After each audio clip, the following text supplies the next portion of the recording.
Mount Zion Music. Well, nubububu ndandi akati anondida ini ndino mudao kana mazirudo bonja mupao ndadzamisa pfungwa mukaka umborungwa kubva patadanana shuwa ndave musungwa ndaita chamunyurududu kunyura murudo kunyura murudo ndaita chamunyurududu kunyura murudo kunyura murudo ndinaye wangu sinotya ane rudo runobvira handisi kufungidzira semoto noto kuchidzira daima ndikurudzira kwetoto ndishuridzira chero mukarwadziwa ndife ndakakuita nzira nyangwe mukati uyu ane nungo ndiye akatora moyo wagushungo achava neni kusvika kumagumo mumba muno achibika muno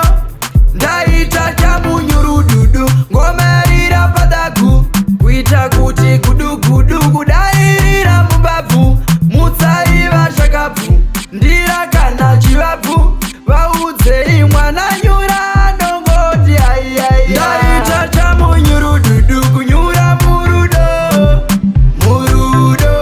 kunyura murudo ndaita chamunyurududu kunyura murudo kunyura murudo ndinaye wangu sinotya ane rudo runobvira handisi kufungidzira semoto noto kuchidzira daima ndikurudzira kwetoto ndishuridzira chero mukarwadziwa ndife ndakakuita nzira aiwa chakanyanya chazoko mukanya ndezvemagetsi achimiswe zvekumhanya aiwa todanana rudo topanana patinosangana sandima takanyanya tamba kadeyadeya aiwa kadeyadeya tamba kadeyadeya inini ajondikeya tamba kadeyadeya tamba kadeyadeya tamba kadeyadeya ameno vakakuteya ndaita chamunyurududu kunyura murudo kunyura murudo ndaita chamunyurududu kunyura murudo kunyura murudo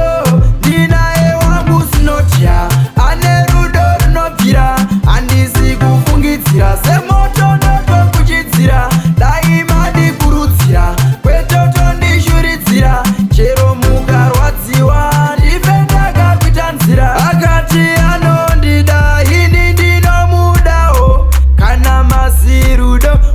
bonja mupao ndadzamisa pfungwa mukaka